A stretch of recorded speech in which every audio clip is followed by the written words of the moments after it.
오늘은 복음을 전해야 삽니다. 복음을 전해야 삽니다라는 제목으로 하나님 말씀 전하도록 하겠습니다. 저는 어린 시절에 예수 믿으면 복 받는다고 배웠습니다. 예수 믿으면 복 받습니다. 그런데 어느 순간에 현실 속에서 내가 생각하는 복이 하나님께서 말씀하시는 복이 아니라는 것을 깨닫게 되었습니다. 물론 예수 믿으면서 이 세상의 복을 받는 분들도 있습니다. 하지만 아닌 분들이 더 많습니다. 제가 왜 이런 생각을 하게 되었냐면, 그래도 이 교회에서 최선을 다해서 하나님을 믿는 사람들이 교역자들, 이제 목사들, 전도사들이잖아요. 자신을 전제와 같이 드려 헌신하겠다고 나온 이 사람들, 저희 아버지가 목사님이셨는데 저희 가정이 가난한 거예요. 저는 어린 시절에 먹고 싶은 것을 마음껏 먹어본 적이 거의 없습니다. 근데 하나님 참 공평하시죠? 그런데도 이만큼 크게 해 주셨어요. 제가 어린 시절에 이제 기억이 나는 게 MP3가 이제 처음 나왔거든요. 그래서 그거 이제 친구들이 이제 막 끼고 이제 음악 들으면서 다녔는데 저 그거 되게 갖고 싶은 거예요. 근데 부모님이 돈이 없어서 이제 사 주지 못하셨습니다. 그런데 당시에 제 친구들의 가정을 가만히 보니까 사고 싶은 거 사고 먹고 싶은 거 먹고 입고 싶은 거 입고 그러면서 살더라고요. 그래서 제가 참 많이 부러웠었습니다. 그리고 제 마음 가운데 하나의 질문이 하나가 있었는데 그 질문이 무엇이냐면 예수 잘 믿으면 복 받는다고 했는데 예수 잘 믿는 목사의 가정은 왜 이렇게 가난한 걸까? 이것이 제 어린 시절의 질문이었습니다. 우리 아버지 어머니는 무엇인가 잘못하고 있나? 죄를 지은 것이 있나? 제가 후에 이제 성장하여서 이 질문이 무엇인가 왜곡된 지식으로부터 왔구나라는 것을 알게 되었습니다. 제가 성경을 보면서 한 가지 깨닫게 되어진 것이 있어요. 이게 함정이구나. 여러분, 우리가 예수 믿으면 복 받을 수 있습니다. 하지만 대개는 그러지 못할 가능성이 큽니다. 하나님은 우리가 투자하는 것에 대해서 30배, 60배, 100배로 이 투자금을 돌려주시는 분이 아니십니다. 왜냐하면 하나님은 이 사랑의 원칙을 지키시는 분이시거든요. 여러분, 이 사랑은요, 보상을 바라면서 하는 것이 아닙니다. 하나님은 이미 우리를 사랑하시기 때문에 복 주신다고 말씀하셨고 복 주실 것입니다. 단지 우리가 바라는 이 투자에 대해서 투자금을 돌려주시는 복이 아니라고 하는 것이죠. 여러분, 만약에 이 복에 대한 보상의 원리가 맞다면 누구보다도 성경 속의 예수님의 제자들은 부유하고 굉장히 많은 풍족한 삶을 살았을 것입니다.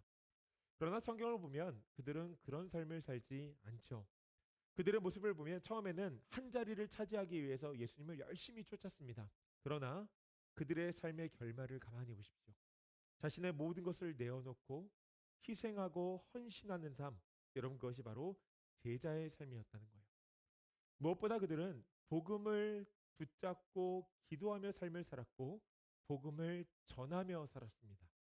여러분, 복음을 전하며 나아갈 때 제자들에게 핍박이 있었던 것을 볼 수 있죠. 여러분, 우리가 바라는 복보다는요, 고난과 고통의 삶을 선택하고 살았다는 것입니다. 그들이 어려움을 당한 이유는 딱 하나예요. 그들이 믿었기 때문이 아닙니다. 여러분, 믿었기 때문에 고난을 당한 게 아니라 그 믿음을 전파했기 때문입니다. 오늘날도 동일하죠. 이 믿음을 가지고 있는 사람들은요, 손가락질 받지 않습니다. 그 누구도 믿는다고 이야기하지만 하지 않으면 아무도 모르거든요. 그런데 복음을 붙잡고 기도하면서 복음을 전하며 살아가는 사람은 손가락질도 받고 핍박도 받고 때로는 고난의 길을 가게 됩니다. 그럼 우리는 이런 질문을 하나 해봐야 되겠죠. 우리는 왜 믿음을 드러내고 복음을 전해야 하는가? 이것에 대한 답은 뭐 다 아시죠? 예수님께서 오늘 말씀을 통하여서 말씀하셨듯이 너희는 땅 끝까지 가서 복음을 전하라 말씀하셨기 때문입니다. 그럼 우린 예수님 앞에 다시 물어봐야 됩니다.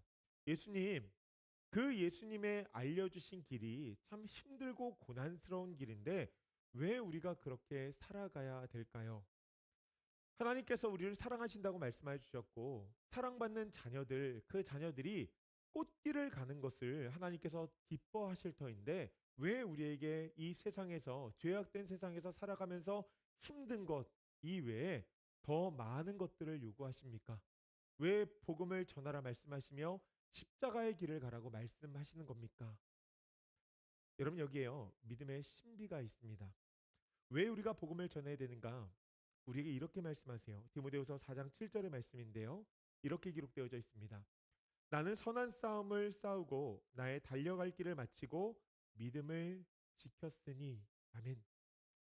여러분 우리가 신앙생활하면서 우리의 신앙생활의 목적이 있다라고 한다면 그것은 믿음을 죽는 날까지 지키는 것입니다. 여러분 그 방법을 하나님께서 우리에게 알려주시는데 그것이 바로 전도라는 거예요. 그래서 바울은 오늘 말씀해 보니까 1절에서는 하나님이 누구신가를 이야기하고 2절 가운데 주제 메시지인 복음을 전하라 말씀하시고 그 끝에 이것을 왜 해야 되는지 우리에게 명확하게 이야기합니다. 복음 전파만이 우리의 믿음을 지킬 수 있는 유일한 길이라는 거예요. 복음 전파가 우리 말씀과 기도처럼 우리 믿음과 신앙생활에 있어서 굉장히 에센셜한 거라고 우리에게 이야기하는 것입니다. 여러분 이것이 의미하는 바가 무엇일까요? 전도의 목적이 단지 영혼 구원이 아니라는 거예요. 예수님을 우리를 통하여서 예수님께서 사랑하는 영혼들이 구원받기를 원하십니다. 하나님 앞에 돌아오기를 원하세요. 그와 동시에 전도를 통하여서 우리의 믿음이 지켜지기를 원하신다는 거예요. 우리는 전도하면서 믿음이 무엇이며 그 삶이 얼마나 영광스러운 것인가에 대해서 하나님의 권세와 능력에 대해서 알게 되어진다는 것입니다. 복음 전파는 궁극적으로 우리의 영혼을 살리는 일이라는 거예요. 여러분 오늘 본문의 말씀은요. 이제 두 말씀을 잡았는데요. 마태복음의 말씀은 예수님의 유언이죠. 너는 땅 끝까지 가서 복음을 전하라. 그리고 디모데후서의 말씀도 동일한 메시지, 말씀을 전하라는 메시지를 전하고 있습니다. 여러분 특별히 이 디모데후서의 말씀을 쭉 읽어보면 이 마태복음 28장 말씀, 예수님의 말씀에 대한 해설서 같습니다. 바울이 예수님의 말씀을 받아서 살아내고 그 말씀을 어떻게 우리가 삶 가운데서 살아냈는지 그 결과에 대해서 알려주는 것 같아요. 바울이 이렇게 이야기하는 거예요. 여러분 복음을 전해야 삽니다.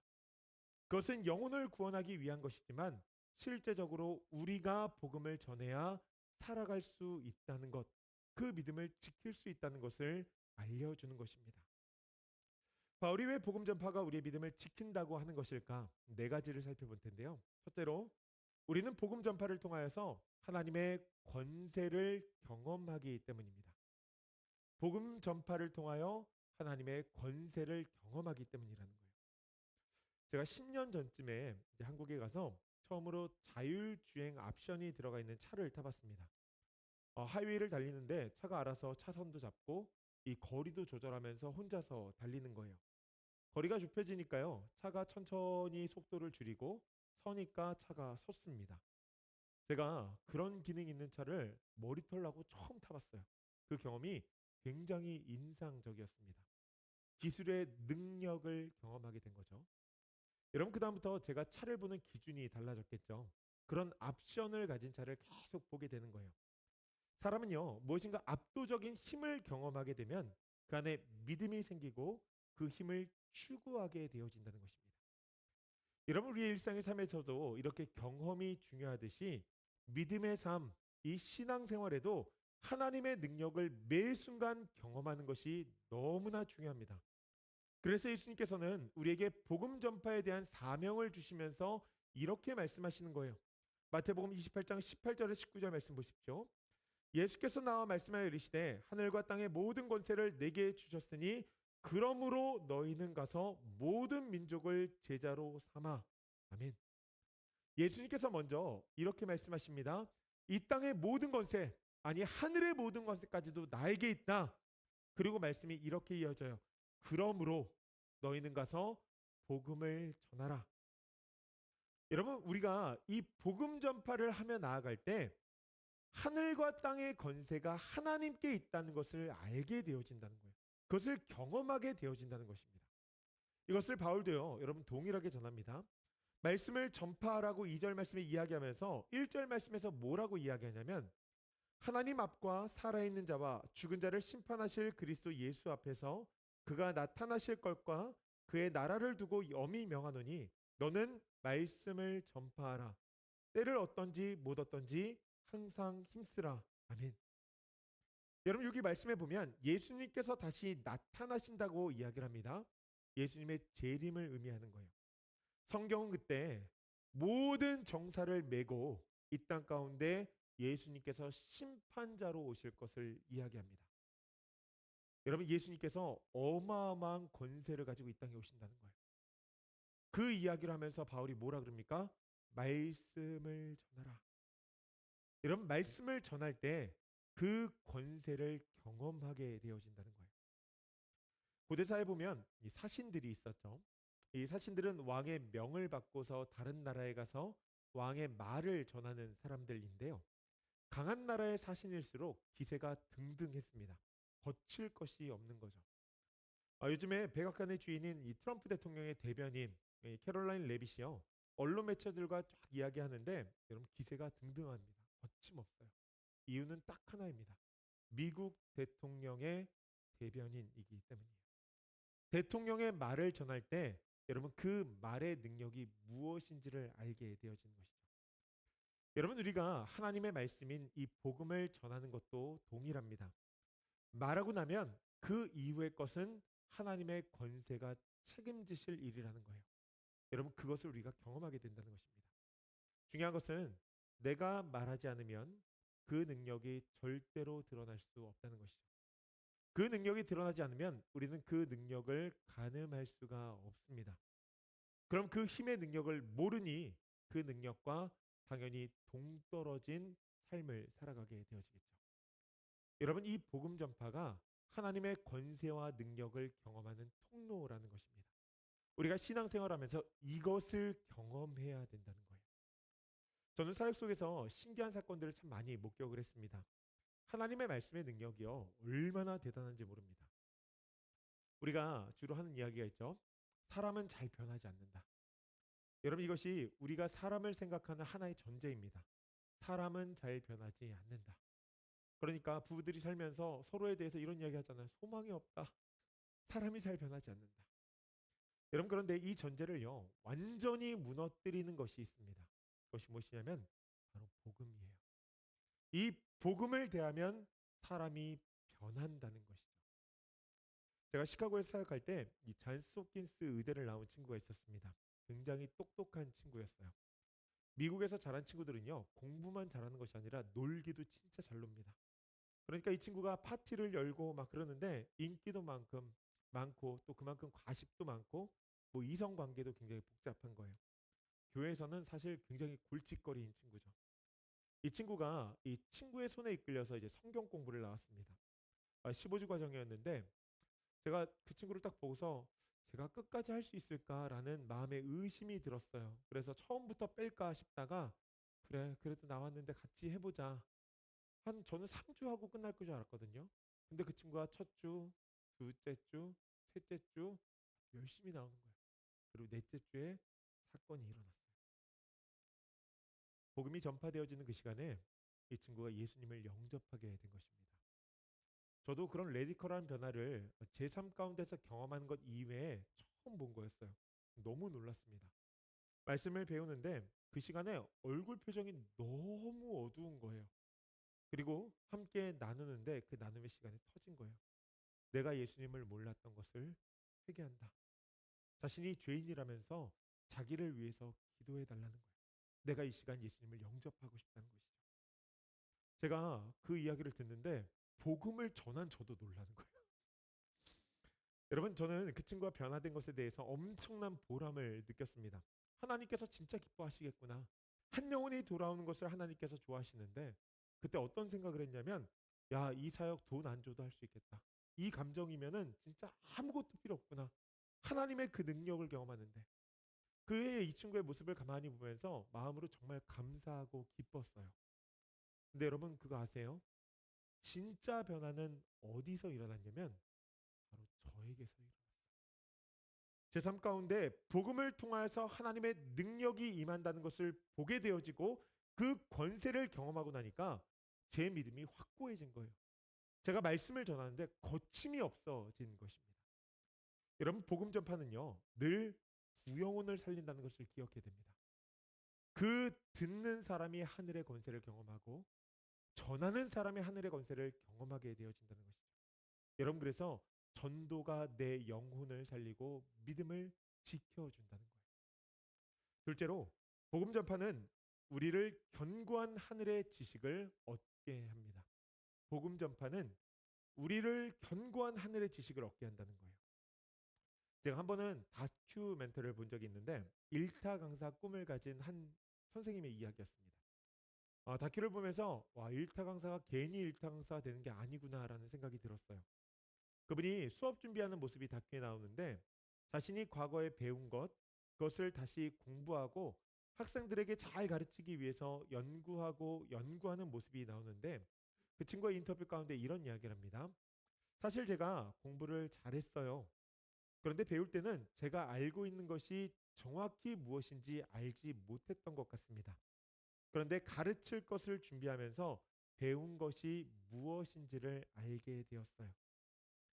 그럼 제가요, 나름대로 공부를 많이 한 사람이거든요. 한국에서도 대학도 나오고 대학원도 나오고 뭐 미국에서도 나름대로 공부를 많이 했어요. 아마 여러분 눈에는 그렇게 보이지 않으실 수도 있는데 제가 공부를 열심히 한 사람입니다. 또 교회에서도 이 가르치는 위치에 있다 보니까요. 이 말이 너무나 공감이 되는 거예요. 아마 여러분들 다들 공감하실 거예요. 보고 배우고 들을 때는요. 사실 아는 것 같지만 그것이 실제로 아는 것이 아니라는 것을 언제 깨닫게 되냐면 우리 입으로 말하거나 누군가를 가르칠 때 깨닫게 된다는 것이죠. 여러분 성경에는요. 구원의 원리가 기록되어져 있습니다. 하나님께서 우리에게 딱 하나의 구원의 원리를 주셨어요. 그 방법은 무엇이냐면 예수님을 믿는 것입니다. 예수님을 믿어야 구원받을 수 있어요. 그래서 우리는 믿음으로 구원받습니다. 그러면 우리는 이런 질문을 한번 해봐야 되겠죠. 예수님께서 도대체 무엇을 행하셨기 때문에 우리가 구원을 얻냐라고 하는 것이죠. 도대체 그분이 어떤 일을 하셨기에 내가 그분을 믿고 그분으로부터 구원을 얻냐는 거예요. 아마 많은 분들이 신앙생활하면서 이 구원에 대해서 들으셨을 것입니다. 아시죠? 그래서 제가 많은 분들에게 여쭤봤어요. 구원 어떻게 받으셨어요? 그랬더니 정확하게 이야기하시는 분이 그렇게 많지 않았어요. 여러분 구원은요. 세이브라는 개념이죠. 무엇으로부터 건진받는다. 여러분 이 개념이에요. 그럼 가장 먼저 구원받는 사람의 컨디션이 굉장히 중요합니다. 여러분 그래서 성경은 사람을 죄인이라고 하는 거예요. 죄인 여러분 어떻게 할 수 없는 그 상태로부터 건진받아야 된다는 것이죠. 그 죄인을 위해서 하나님께서 안타까운 마음으로 이 땅에 자신의 아들이신 예수 그리스도를 보내시고 그분을 골고다 언덕에 보내시며 십자가에 달려 죽이셨어요. 그것을 통하여서 우리는 죄 사함을 얻게 되어집니다. 그리고 그분이 다시 부활하심으로 말미암아 우리는 영원한 생명에 거하게 되어진다는 거예요. 이것을 입으로 시인하고 고백하고 여러분 믿는 자에게 하나님께서 구원을 주신다고 말씀하세요. 그러니까 이런 도식이 형성이 돼야 되는 거죠. 죄인이 가장 먼저 가야 되고 그 다음은 예수님, 그 다음 예수님의 십자가 대속의 죽음, 그리고 우리의 죄 사함, 이후에 부활과 영원한 생명. 여러분 이 단어가 여러분 어느 정도 머릿속에 있어야 되는 것입니다. 사실 우리가 이것을 처음부터 어느 정도 가르칠 만큼 알고 구원받는 사람들은 거의 없어요. 말씀 중에 듣다가 성령의 감동이 있고 또 신앙생활을 하면서 그분이 예수님이시구나. 내가 예수님을 믿어야 되겠다. 내가 예수님을 믿습니다라는 고백으로 가게 되어지죠. 중요한 것은요. 우리가 이 신비로운 경험을 반복해서 계속되어 할 수는 없다는 것입니다. 그런 시간이 지나면서 가끔은 내가 구원받은 사람인가? 라는 헷갈림이 있는 거예요. 그러니 혼란스러운 것입니다. 내가 왜 거룩을 추구해야 되고 내가 왜 손해보며 살아야 되는지 또 저 사람들 봉사 안 하는데 왜 나는 봉사해야 되는지 자꾸만 마음 가운데 억울한 마음이 올라올 때가 얼마나 많은지 몰라요. 또 어떤 사람들이 저쪽에서 막 말하면요. 나도 말하고 싶을 때가 얼마나 많은지 모릅니다. 여러분 그거 참는 거 힘들죠. 복음 전파가요. 그 모든 생각들, 혼란스러운 모든 것들, 오해들, 여러분 이 내면의 질서를 만들어 준다는 거예요. 복음을 전하려면 그래도 우리가 어느 정도는 알고 있어야 되겠죠. 적어도 우리가 들은 것, 지금까지 알고 있는 것을 다 정리해야 됩니다. 그렇게 정리하다 보면 성령님께서 우리의 마음에 기가 막힌 감동을 주세요. 이미 다 아는 것들이지만 그것을 새롭게 받아들이게 한다는 것입니다. 그 새로운 것들을 정리하며 내 입으로 전파하며 나아갈 때, 또한 그 안에 기도하며 나아갈 때 우리 마음의 복음에 대한 진정성이 일어나는 거예요. 여러분, 하늘의 지식이 우리의 심령 가운데 안착되어지고 거기서부터 우리의 믿음의 성장과 성숙이 일어나기 시작한다는 것입니다. 그래서 사도 바울이 복음서를 쓰면서 에베소에다가 편지를 쓸 때 뭐라고 이야기하냐면, 믿는 것과 아는 것이 하나가 돼야지 그리스도의 장성한 분량에 이른다고 이야기해요. 믿는 것, 하나님을 권세를 경험하는 것, 아는 거 뭐예요? 하나님에 대한 지식. 이 지식이 함께 가야 된다라고 하는 것입니다. 그래서 우리는 이 복음을 전할 때 하늘의 지식을 얻게 돼요. 두 사람이 얻게 돼요. 내가 전했을 때 듣는 사람, 그 다음 전하는 사람, 두 사람이 하늘의 지식을 얻게 된다는 것입니다. 셋째로 복음 전파는 내 안에 잠자는 야성을 깨웁니다. 여러분, 우리 건강에 가장 해가 되는 것은 게으름, 바로 이 귀차니즘입니다. 게으름은요, 안일함을 불러일으킵니다. 그러다 보면 점점 더 안 움직이게 돼요. 그것이 우리의 삶 가운데 이 건강에 미치는 영향이 얼마나 큰지 모릅니다. 안 움직이니까 근육이 감소되겠죠. 여러분, 그 이후로는 지방이 쌓이기 시작합니다. 그리고 몸의 혈액이 원활하게 돌지 않게 되어져요. 그럼 결국 면역력이 무너지는 것입니다. 그럼 이 작은 바이러스에도 취약해지는 거예요. 여러분, 이것이 제가 가만히 생각해 보니까 길들여짐이랑 굉장히 비슷합니다. 길들여진 동물들을 가만히 보잖아요. 야생성이 없습니다. 사자가 사자 같지 않고 호랑이가 호랑이 같지 않아요. 왜 야생성이 사라진 걸까? 그것은 위기의식을 느끼지 못하기 때문입니다. 게을러지기 때문이라는 거예요. 그러니 야성을 잃고 결국 자신의 정체성과 다른 일들을 행하면서 살아가는 거예요. 여러분, 막 영상 보시면은 고양이가 쥐를 잡아야 되는데 쥐가 막 가면 고양이가 막 도망다니는 일들을 보잖아요. 여러분, 사단이 쓰는 전략 중에 하나가 바로 이것입니다. 우리가 신앙생활을 미지근하게 하면요, 여러분 굉장히 위험해집니다. 세상과 계속 타협이 일어나고요. 우리가 가진 믿음이 별거 없어 보여요. 교회를 성령의 공동체가 아니라 그냥 사람의 공동체로 보게 되어지는 것이죠.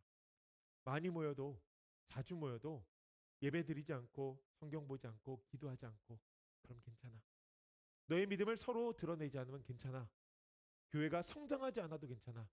여러분, 이거 다 사단이 주는 생각이라는 거예요. 이런 교회는 힘이 없습니다. 예수님께서 요한계시록을 통하여서 라우디게아 교회에 보낸 편지를 이야기하잖아요. 여러분, 예수님의 책망이 무엇입니까? 내가 차지도 아니하고 뜨겁지도 아니하다. 여러분, 이 미지근함이요, 영성을 완전히 무너뜨린다는 것입니다. 신앙은 차디찬 이성과 엄청나게 뜨거운 열정이 여러분 만나야지 폭발하게 되어져 있어요. 여러분, 그것이 우리 중심에 위치해야 되는데 그 영성을 무너뜨리는 것이 바로 게으름이라는 거예요. 안일함, 결국에는 위기 의식을 느끼게 하는 센서를 완전히 망가뜨려 버린다는 것이죠. 여러분, 사도 바울이 왜 영성가가 되었을까요? 굉장히 깊은 영성가이지 않습니까? 그의 편지를 보면 나는 매일 죽노라. 어떻게 하면 그리스도와 연합할까? 여러분, 이 고민을 늘 합니다. 여러분, 그 답이요, 바로 복음 전파에 있다는 거예요. 우리 크리스천들은 믿음의 삶을 살아가면서 영적 전쟁을 하죠. 믿으면 그냥 한 발 딛는 거예요. 영적 전쟁에 딛는 것입니다. 여러분, 그것을 가장 크게 느낄 수 있는 현장, 그것이 바로 전도의 현장이라는 거예요. 그 자리에서 위기의 상황들을 마주하고 그 안에서 무시도 받고 때로는 자존심도 상하고 걱정과 염려도 있고 속상함에 눈물을 흘리는 여러분, 그 안에서 위기의식을 느끼게 되면 우리는 하나님을 찾게 되어지고 하나님의 능력을 구하게 되어진다는 것입니다. 거기서 야성이 회복이 되어지는 거예요. 여러분, 그렇기 때문에 우리는요, 의도적으로 복음 전파 현장에 나가야 됩니다.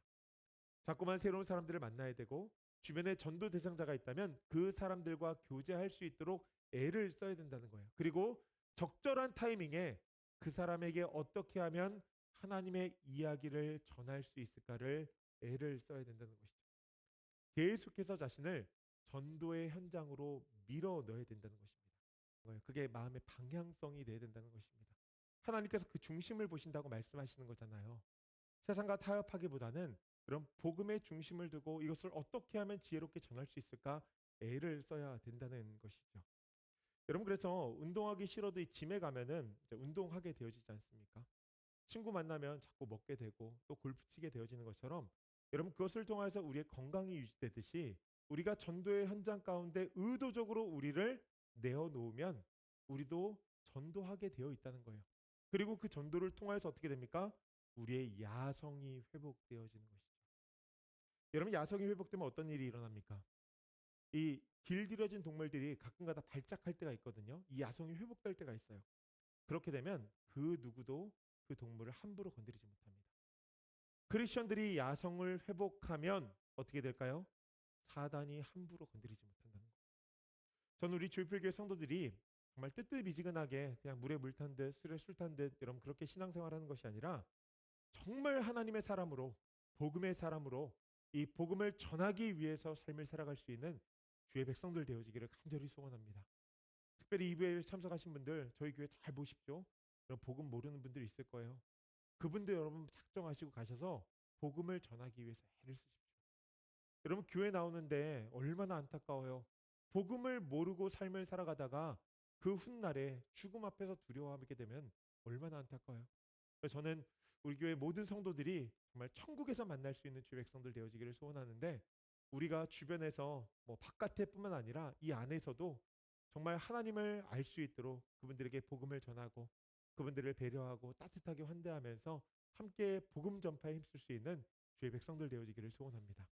넷째로, 복음 전파는 우리의 영원한 목적지가 어디인지를 깨닫게 해줍니다. 여러분, 믿음의 사람들, 세상 모든 사람들이 아는 게 있어요. 이 땅은 영원하지 않다는 것입니다.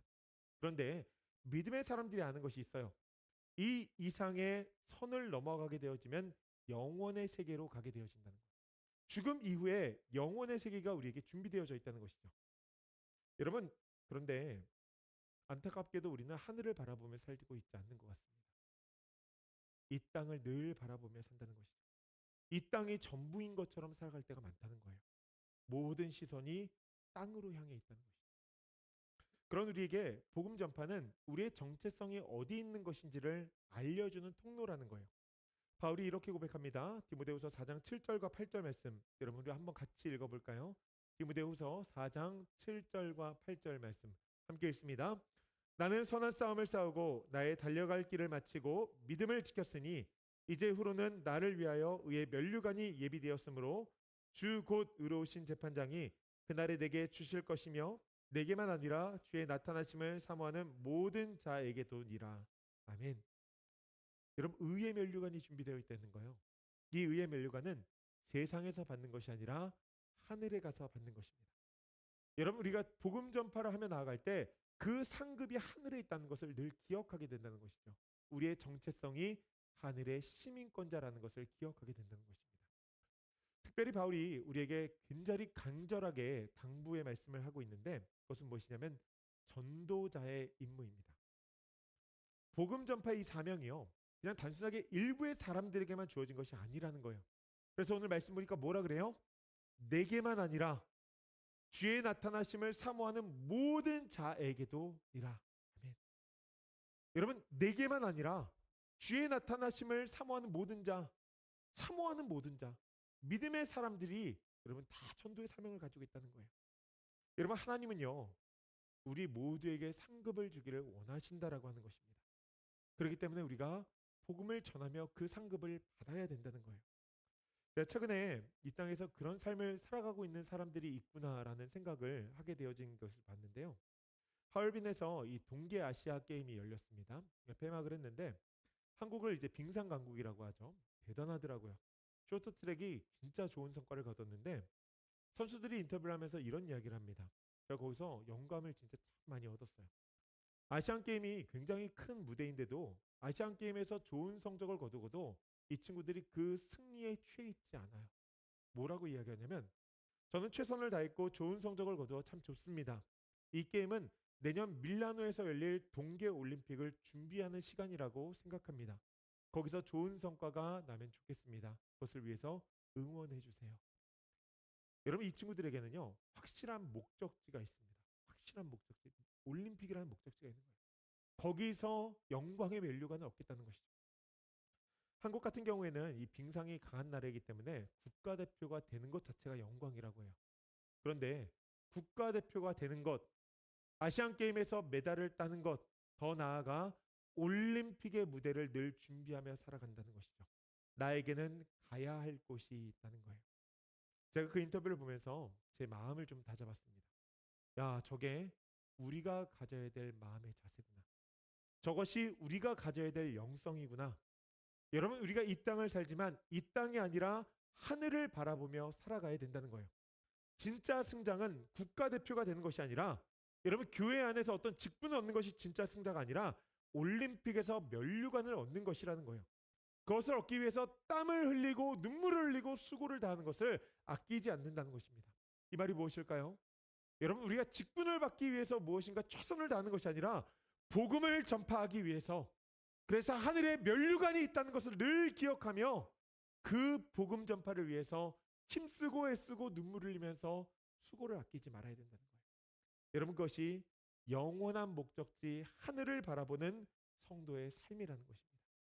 저는 우리 조이풀교회 성도들이 그런 삶 살아가기를 간절히 축복하며 기도하겠습니다. 말씀을 마무리합니다. 저희가 태신자를 작정할 때마다 참 고민이 되어지는 게 있어요. 그것은 무엇이냐면 결과값입니다. 우리는 결과에 대한 두려움이 있어요. 내가 작정했는데 이분이 교회 안 오시면 어떡하지? 대상자를 정했는데 그분이 거절하면 어떡하지? 그러니 아예 대상자를 정하지 않는 것입니다. 그에 대해서 하나님께서 우리에게 무엇이라고 말씀하시냐면 고린도전서 3장 6절 말씀 보니까 이렇게 기록이 되어져 있습니다. 함께 읽어볼까요? 나는 심었고 아볼로는 물을 주었으되 오직 하나님께서 자라나게 하셨나니. 아멘. 뭐라 그래요? 나는 심었고 아볼로는 물을 주었을 때 오직 하나님께서 자라나게 하셨나니. 아멘. 여러분, 이 말씀이요, Thank you for giving to the Lord라는 노래에 굉장히 잘 나타나 있습니다. 가사가 이래요. 난 천국에 간 꿈을 꿨어요. 그리고 당신도 함께 있었죠. 우리는 수정호수 곁을 따라 난 황금길을 걸었답니다. 우리는 천사들의 노래를 듣고 있어요. 그때 누군가가 당신의 이름을 불렀죠. 당신은 뒤돌아서 그 젊은 청년을 봤답니다. 그는 미소를 지은 채 걸어오며 말했어요. 친구요, 지금 당장 내가 누군지는 모를 겁니다. 당신은 내 주일학교 선생님이었죠. 내가 8살 때 말입니다. 그리고 당신은 매주 기도했어요. 성경 공부 시작하기 전에 말이죠. 그러던 어느 날 당신이 그렇게 기도했을 때 나는 내 마음을 다해 예수님을 고백하게 되었답니다. 그리고 나서 또 다른 남자가 당신 앞에 섰어요. 그리고 말했죠. 그때를 기억하시나요? 한 선교사가 당신의 교회에 왔을 때 말이에요. 그리고 그 사진은 당신을 울게 만들었죠. 당신은 충분한 돈이 없었지만 그래도 그것을 드렸답니다. 예수님께서 당신의 예물을 받으셨고 그게 오늘 내가 여기에 있는 이유입니다. 한 사람씩 한 사람씩 다가왔어요. 그들은 눈으로 다 헤아릴 수 없었답니다. 그들은 당신의 온유함이 그들 각자의 삶에 어떻게 영향을 끼쳤는지 말했답니다. 당신이 했던 작은 일들, 또 당신의 희생들, 땅에서는 눈에 띄지 않았지만 이제 천국에서 울려 퍼지네요. 그러면서 후렴구에 이런 이야기 가사가 있어요. 감사합니다. 주님을 전해주셔서 나는 변화되었고 새 생명을 얻었어요. 고마워요. 여러분, 복음을 전하는 것이 얼마나 가치 있는 일인지 모릅니다. 한 생명이 일어난다는 것이 굉장히 귀하다는 것이죠. 가슴 벅찬 일이라는 거예요. 중요한 것은 이 일은 단번에 이루어지는 일이 아니라는 것입니다. 계속해서 기도하면서 문을 두드려야 여러분, 그 앞에 사단이 강력한 진을 친 그 벽들이요 무너지기 시작한다는 것입니다. 여러분, 그래서 주님께서는 우리에게 때를 얻든지 못 얻든지 복음을 전하라고 말씀하세요. 여러분, 복음을 전하는 자는 깨어 있을 수밖에 없습니다. 전도는 이 깨어 있음인데, 전도는 영혼 구원뿐만 아니라 우리의 영성을 살려 나간다는 거예요. 그래서 우리의 믿음을 끝날까지 지키게 만들어 간다는 것이죠. 여러분, 우리가 전도하면은 한 영혼이 구원을 받는 것, 그 사람이 엄청난 수혜자인 것 같은데 나중에 보면 내가 가장 큰 수혜자라는 것을 알게 되어진다는 것이죠. 여러분, 하나님께서는요, 살아있는 믿음의 사람들을 찾으십니다. 영과 진리로 예배하며 하나님을 예배하는 자, 말씀을 붙잡고 간절히 기도하며 우리의 삶 가운데서 복음을 살아내고 복음을 전하는 자, 여러분, 그 사람들을 찾으신다는 거예요. 전 우리 조이풀교회 성도님들이 정말로 복음을 전하면서 영혼 구원을 통하여서 하나님의 능력과 권세도 맛보고 더 든든한 믿음을 가지고 끝날까지 그 믿음을 지켜나가며 하나님 앞에 칭찬받는 자 되어지기를 주님의 이름으로 간절히 축복합니다.